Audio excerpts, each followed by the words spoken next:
आईस्क्रीमची चर्चा महाबळेश्वरमध्ये मोठ्या प्रमाणामध्ये आहे. बरेच पर्यटक या आईस्क्रीमचा लाभ घेत आहेत. काय वेगळी चव ताई पाहायला मिळते या ठिकाणी? वेगळी चव म्हणजे नॅचरल फ्रूट्सची जर चव आहे ती आहे ह्याच्यामध्ये. म्हणजे आर्टिफिशियल असं काही वाटत नाही आहे ह्याच्यामध्ये.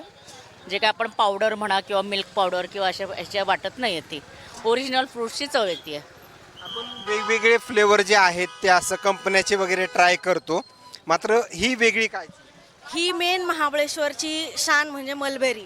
तर ही प्युअर मलबेरीपासून बनवलेली आपल्याला जाणवतं. ह्याच्यामध्ये फ्रूट्सचे पीसेस आहेत, बारीक बारीक फ्रूटचे पीसेस, तर ते आहेत ह्याच्यामध्ये. आणि मिक्स म्हणजे स्ट्रॉबेरी, मँगो आणि व्हॅनिला फ्लेवर मिक्स.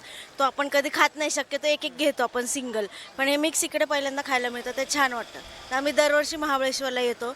आमचा फ्रेंड्सचा ग्रुप असो, कुठलाही ग्रुप असो, पुण्यावरून येतो, तर ह्यांच्याकडे आम्ही नेहमी खाऊनच जातो. एकदा येताना खातो, नाही तर जाताना खातो, एकदा तरी खातोच ह्यांच्याकडे. याची फ्लेवरमध्ये काही वेगळी चव किंवा वेगळं काही जाणून आलं? मेन म्हणजे असं वाटतं की ही नॅचरल आहे. म्हणजे प्युअर फ्रूटचा पल्प काढून आपण जसं बनवतो तशी वाटते. आणि त्याच्यामध्ये कुठली अशी आर्टिफिशियल चव जाणवत नाही. अशी असं वाटतं घरी आपण स्वतः बनवून खातोय असं वाटतं आपल्याला. तुम्हाला काय वेगळी चव? खरं तर बरेच आपण आईस्क्रीम घरी ट्राय करतो, एखाद्या कॅफेमध्ये हॉटेलमध्ये ट्राय करतो, मात्र ही तुम्हाला काय वेगळी चव देऊन जाते?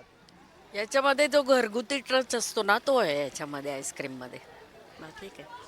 किती वेळ लागतं हा आईस्क्रीम बनवण्यासाठी दादा? मिक्सी बनवण्यासाठी एक पॉट फिरवायचा झाला तर कमीत कमी पाऊण तास जातो आहे. असं आहे संचावर, म्हणजे हाताने फिरवा असं आहे. तर आपला होममेड आईस्क्रीम आहे, नॅचरल, आणि आपले हे जुनं कस्टमर आहे आणि असे भरपूर आहेत कस्टमर ते आपल्याशिवाय खात नाहीत.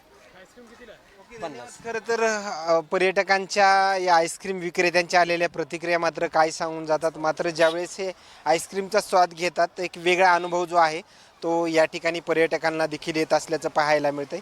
आणखीन काही नवीन अपडेट्स मिळतील का हेही पाहणं तेवढंच महत्त्वाचं ठरणार आहे. आलेल्या प्रतिक्रिया या आईस्क्रीम संदर्भात काय सांगून जातात हे नक्कीच समजलं असेल. कॅमेरामॅन सोबत सूर्य मीडिया, महाबळेश्वर.